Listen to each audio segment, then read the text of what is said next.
Well, we are approaching, as we see in Prince George's County, we're coming almost to the end of early voting on tomorrow. And I would be remiss if I did not come on here and say that I am in great contemplation and great complexity, who to vote for, which way to go, who to select. What I am assured about in this year that I will not continue to go based upon a familiar name, a familiar face, hearsay, advisement, encouragement. But I will go as I continually need to go with the leading and discernment of the Holy Spirit. That we're in times now that we can no longer rely on the hype of what has been said to us. We can no longer believe the progressive movement statements. We can no longer believe that I'm for my people. We can no longer believe the manipulation, the intimidations, the tactics, the draw in, the hooks that have been sent out year after year or voting seasons after voting seasons to get the vote for the people and then learn of all the hypocrisy and distrust that comes after those same individuals get into office. After hearing the despicable and vile comments concerning our former beautiful, powerful former First Lady Michelle Obama, I could not rest. The injustice, the wrongdoing, and the lack of outpouring response. Yet it's been some and significant, but really not enough. So I began to pen and begin to write as a civil rights activist, as a community activist, as a community leader, as one who hates injustice and wrongdoing. Because the Bible tells us that God also hates injustice and wrongdoing. And if you're a woman or man of God, then he, Jesus, who dwells on the inside, would also lead you to this place that when we see wrongdoing and injustice, we should not remain comfortable and we should not remain silent. There comes a time, as I've written, when silence is no longer dignity. There comes a time when patience is no longer peace. There comes a time when people must look at what is happening in our society, what is happening in the courtroom, what is happening in the workplace, what is happening in the church, what is happening in government and families and leaderships. And what we see when it's not right, when it's injustice and wrongdoing. We must come with a moral conviction to say enough is enough. Today I feel discerning and led to speak to Black women.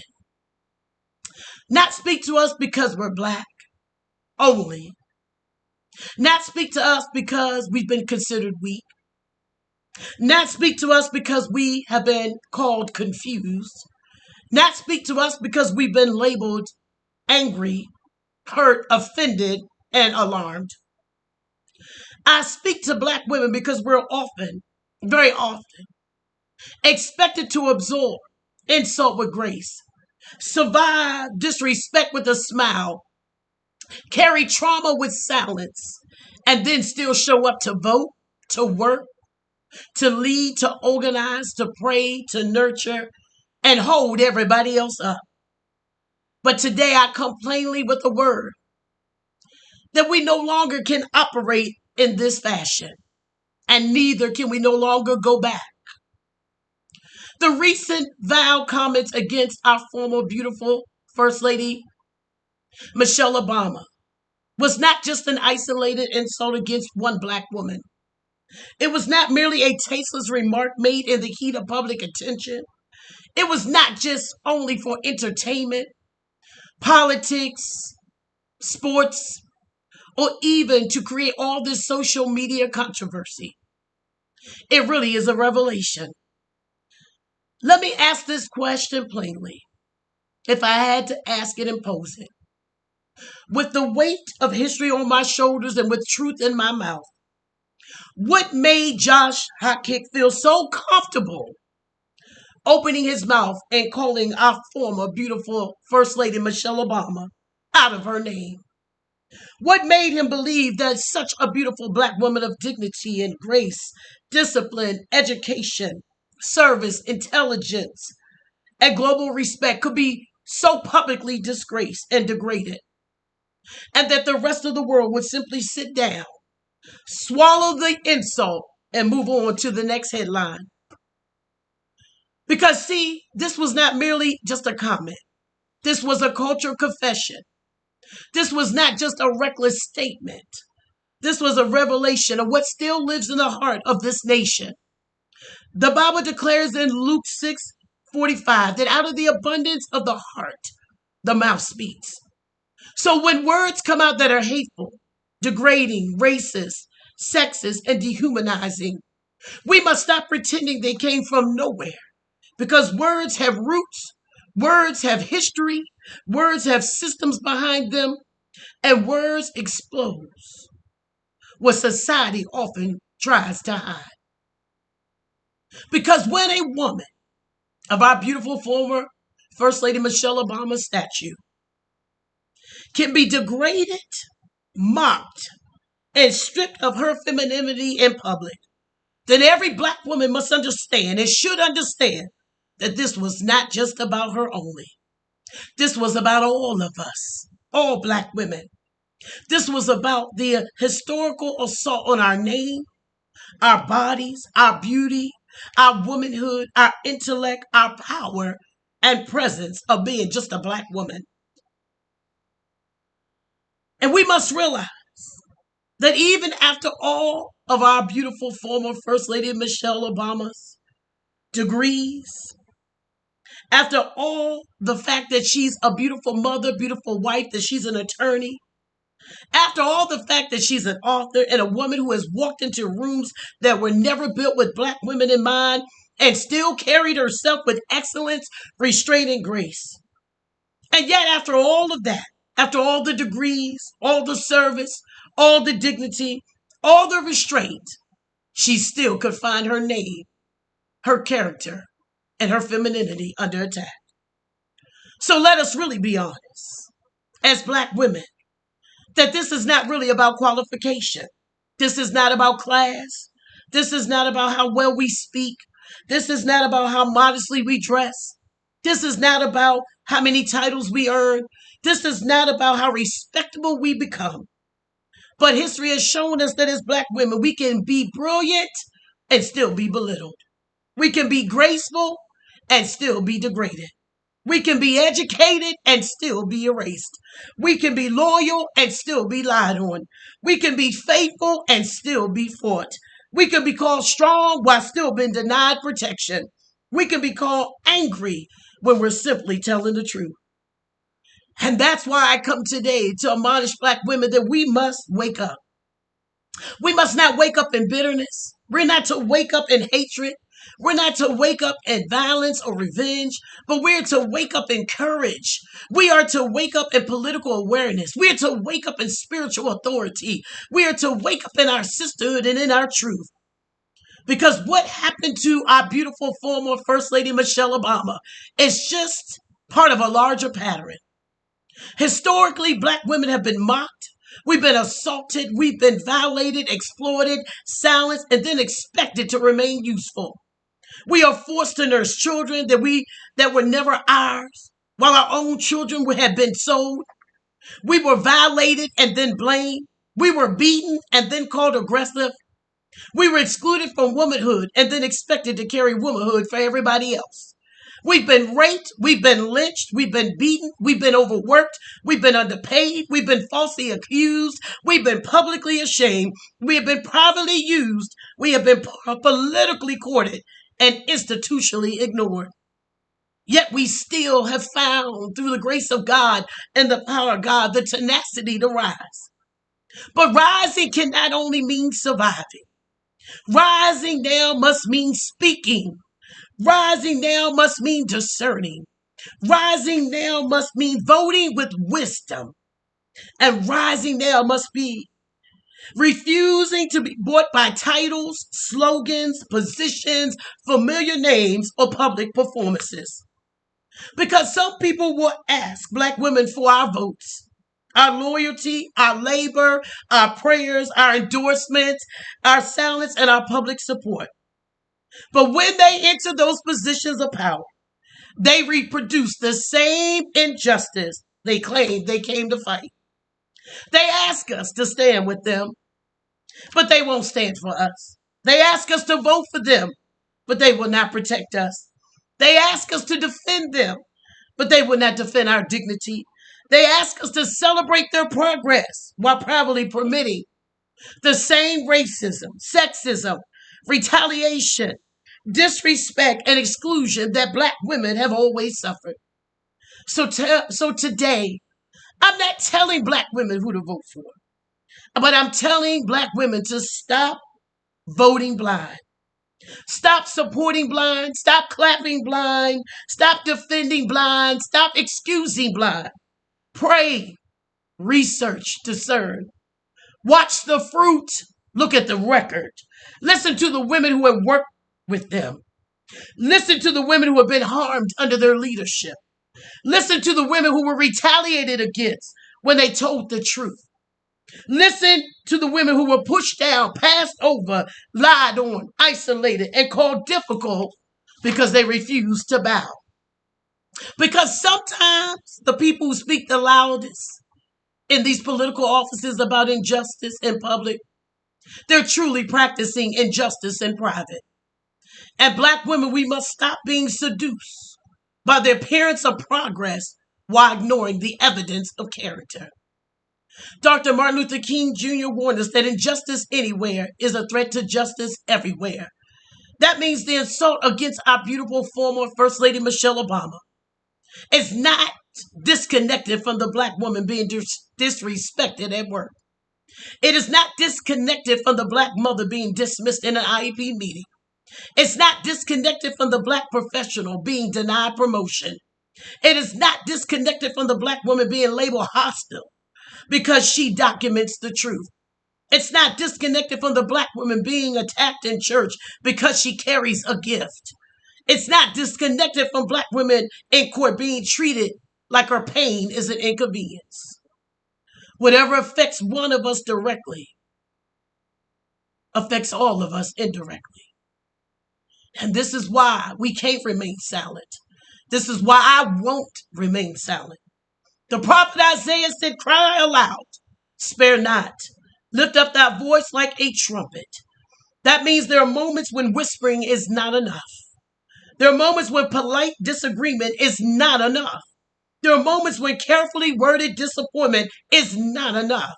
There are moments when truth must stand up straight. Look injustice in the face and say, you will not have the last word over us. We cannot continue in a false cycle of respectability while injustice keeps placing its foot on our necks. We cannot keep smiling when our names are being dragged. We cannot keep clapping for people who privately degrade us. We cannot keep protecting systems, leaders, churches, workplaces, political platforms, and public offices and personal relationships that allow Black women to be insulted, discredited, lied on, dishonored, retaliated against, and dismissed. Because if they speak against our beautiful former First Lady Michelle Obama, they will speak against any one of us. If they can reduce her, they will reduce us. If they can mock her womanhood, they will mock ours. If they can disrespect her dignity, they will disrespect ours. If they can publicly degrade a beautiful Black former First Lady by the name of Michelle Obama and expect silence, then Black women everywhere better wake up and understand this is bigger than one comment. This is a warning, this is a mirror, and this is a moment. We also heard in recent days through the public discussion surrounding the Carmelo Anthony case, people say that a race had nothing to do with it. Let me be clear. We do not condone violence. I don't. I do not dismiss the tragic loss of a child. I do not celebrate death. I do not minimize his parents' grief and sadness. I do not minimize a mother and father lost a son. And I do not minimize that loss must be treated with humanity. But what we must not do is allow America to discuss the act while refusing to discuss the atmosphere. We know clearly that there was a fight. We know there was a tent that Carmelo Anthony walked in. We know a young man lost his life, Austin Metcalf. We know another young man was convicted, Carmelo Anthony. We know the jury reached its verdict. But what too many people refuse to ask is, what they refuse to ask is, what has been created in this country where a black boy could feel the need to carry protection into spaces where children should simply be allowed to compete, belong, and breathe. That question does not excuse violence. That question does not erase accountability. That question does not dishonor the dead. That question forces America to examine the environment it has built. Because when black people ask historical questions, we are told we're making excuses. When black people name racial fear, we are told we have a chip on our shoulder. When black people identify patterns, we're told we're using a crutch. When black women speak with conviction, we're told we're angry, bitter, divisive, or dangerous. But history is not a crutch. Memory is not an excuse. Discernment is not bitterness. Truth is not hatred. Fannie Lou Hamer said, I am sick and tired of being sick and tired. And black women, we know what that means. We are sick and tired of having to prove our humanity, sick and tired of having to defend our tone of voice, sick and tired of having to provide evidence for pain everybody else is allowed to feel without explanation, sick and tired of being asked to show up for movements that did not show up for us. We're sick and tired of fake unity, sick and tired of fake sisterhood, sick and tired of fake progress, sick and tired of fake advocacy, sick and tired of public posts about justice from people who practice injustice behind closed doors. And let me speak directly to black women who've been attacked, unfortunately, sometimes by our own black women, because you dare to tell the truth. Keep speaking. Keep speaking. When they lie on your name, keep speaking. When they try to destroy your reputation, keep speaking. When they call you difficult, keep speaking. When they say you're doing too much, keep speaking. When they accuse you of being divisive, keep speaking. When they try to isolate you, keep speaking. Because most of the time, when people work that hard to discredit you, it is because you're carrying truth that they do not want to be exposed. Most of the time, people don't attack empty vessels. They do not work overtime to silence people who have nothing to say. They do not try to destroy voices that carry no weight. They do not fear lies. They fear truth. And when your truth calls people to responsibility, they will try to make your character the issue, so they never have to address their conduct. But black women, hear me today. Do not shrink to make dishonest people feel comfortable. Do not mute your voice to protect someone else's image. Do not let people who lack integrity define your reputation.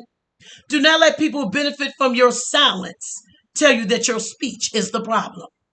Proverbs 31:89, 8 through 9 commands us, speak up for those who cannot speak for themselves. Defend the rights of the poor and the needy. That means silence is not always holy.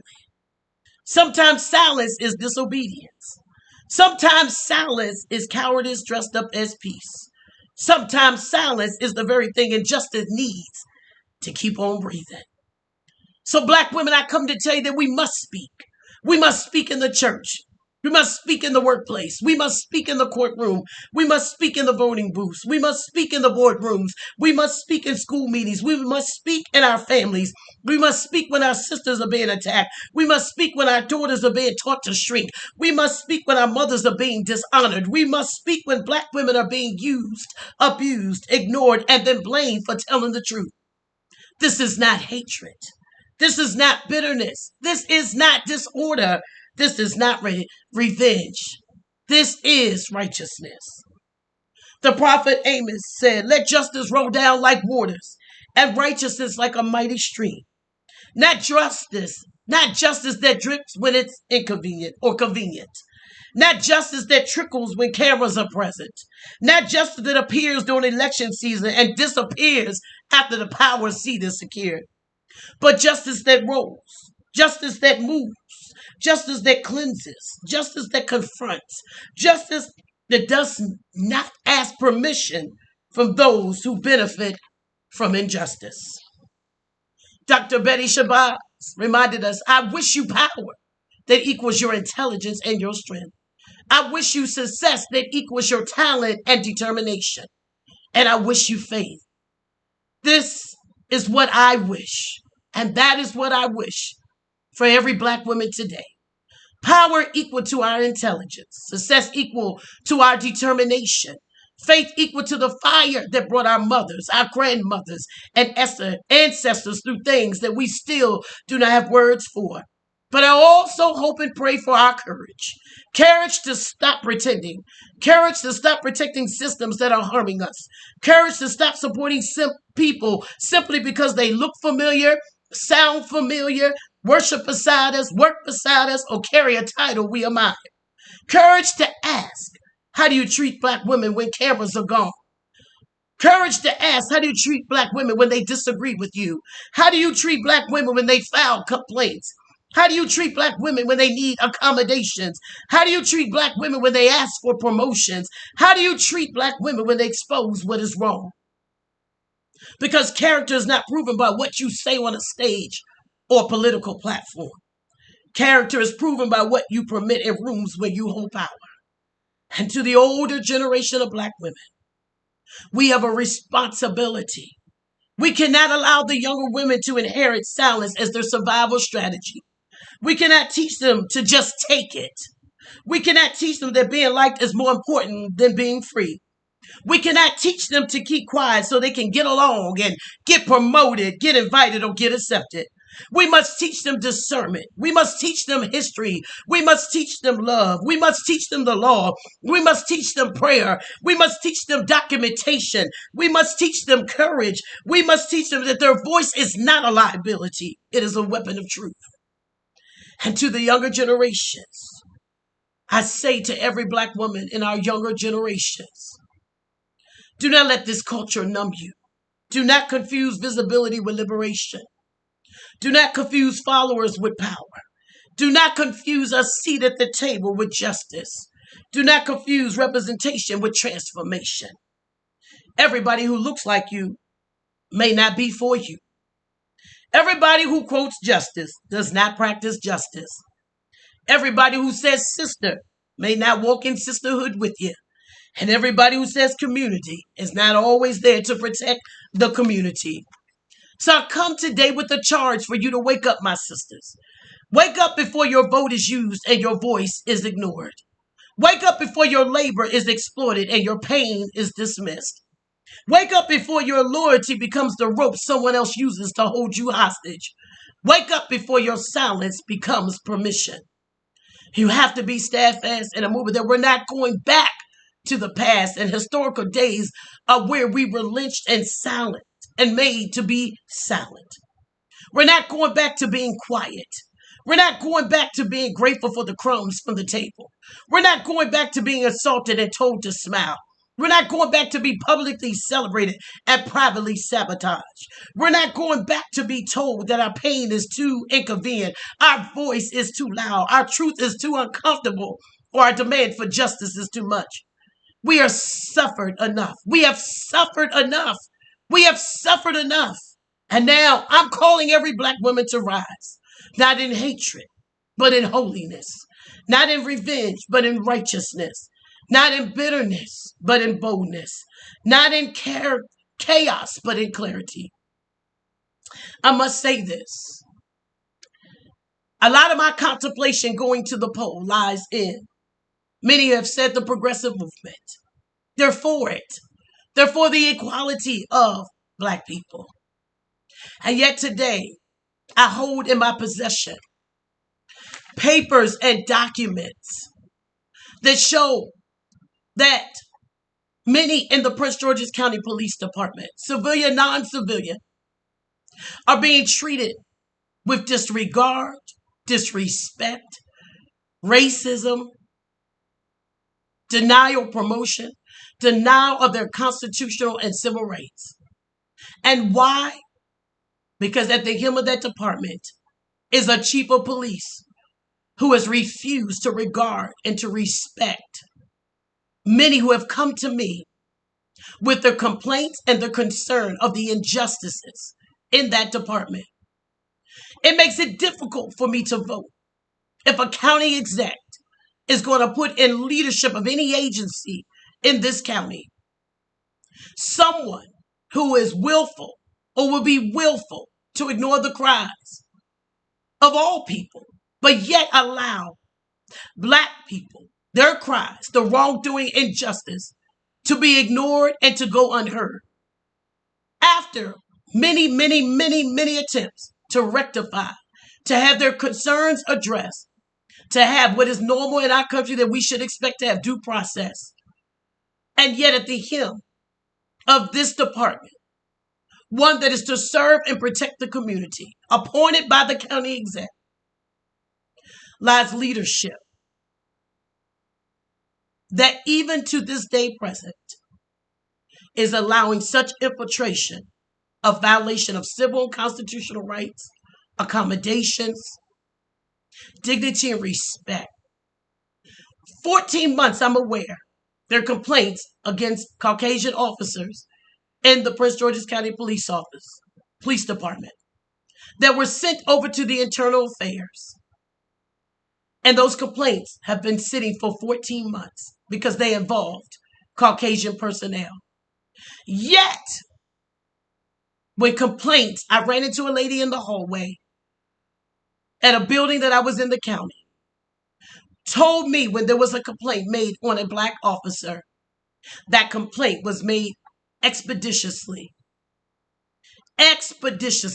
She was ran down over and over, day after day, to contact Internal Affairs back. And yet, when these concerns and similar are being given to the police chief, thinking that strange, they're going ignored. How do you tell me to come and vote for those in leadership who allege a progressive movement, who are trying to take our people forward but not back, yet at the helm of certain agencies are allowing injustice and wrongdoing? I understand that equality is for everyone. I get that. But that's just not for every race except Black people. And when those who hold the receipts hold the truth, you want to discount them and dismiss them. Well, how else do we get it known? Do we go to federal agencies and seek help there? Do we go to social media? Where do we go if the offices are going to ignore the cries, the concerns from the very voters, the very taxpayers, the very constituents that you're asking to go to the ballots and select you for? I'm in struggle today, first time ever, to vote because I don't want the blood on my hands. And what I mean by that are the hearts that will bleed in pain and sorrow and shame and humiliation and disrespect. Their hearts are bleeding today because of the injustice. So I come today, and I must say that I can no longer sit down and watch the disrespect. And I say to you as Black women, we can no longer stay silent so injustice can speak. We no longer can protect platforms that don't protect Black women. We no longer can lend our votes, our labor, our names, our credibility to people who dishonor us in private and need us in public. We no longer can come to be one against another. I don't care what color your shirt is in any department or agency you work, but to willfully go after and tear your sister or brother down. The Bible says when it's in your hands, the power to do right, do it. I'm not talking about equality over one race than another. I'm talking about equality for all people. But yet I'm talking about the integrity of this truth, that Black men and women in this county are experiencing injustice at alarming rates and inequality. I come to tell you today, keep speaking. I understand what it means when people will continue to talk and try to discredit your name. Guess what? That means you're doing something right. That means you're speaking truth. So I say to you, keep talking and let them lie. Let them try to discredit you. Let them try to shame you. Let them try to call you out of your name. But understand this. Truth rooted in the resurrected power of God will arise and come forth. You can't bury truth. It will rise. You can't deny it. It will speak. You can't cover it because God will uncover it. You can't attack the messenger. You can try, but you can't kill the message. And to every black woman listening today, know whose you are and who you are. You are not the lie they told. You're not the insult they spoke. You're not the stereotype they inherited. You're not the silence that they are demanding. You're not the pain that they caused. You are the daughter and daughters of women who survived what was meant to destroy them. You are the continuation of prayers that your grandmother and mothers have prayed. You are the evidence that oppression did not win. You are the voice of a generation that refuses to go back. And from this day forward, I come to let you know and admonish you and let it be known that you will not be silent. You will not walk in shame. You will not be used. You will not be erased. And you will not go back. Justice is calling today. Truth is rising today. And I need us as black women not to be afraid who God has ordained and called you to be. If you lose every friend, if you lose the associations on your job, if you lose the church members and the leadership, if you lose who you thought was the friends and the crowd, count it all joy. Count it all joy. Because when you're in the will of God, that's really the best place to be. You can't be moved by people, places, and things. Like Prophet Jeremiah, when he did not want to go to speak, God says, you will speak what I put in your mouth to speak. And yet know this, though black women, when you speak, the opposition will rise. Oh, I'm here to tell you, it will come. The lies will come against your name, your character, against everything you're trying to do. But remember, the attack is to discredit the truth that you have and the accountability you're asking. But remember, more importantly, who called you. Because at the end of the day, we must all give an account what God has entrusted and called us to do. So as I enter into this season of voting, I ask that you pray for me as I pray for those who have yet to vote. That you go into this time not with the manipulation, the hype, the lies, the fictitious ballots that are being printed, the lies that are being told. Because 9 out of 10 times, the ones who are asking for your votes will be the same ones to turn your family members away. Turn away your concerns. Not respond to the emails and treat you as if you do not matter. Be mindful in this season. Be discerning. Be watchful. Be prayerful. But be most of all in the will of God, in the peace of God, in the hope of God, and in the faith and love of God. God bless you.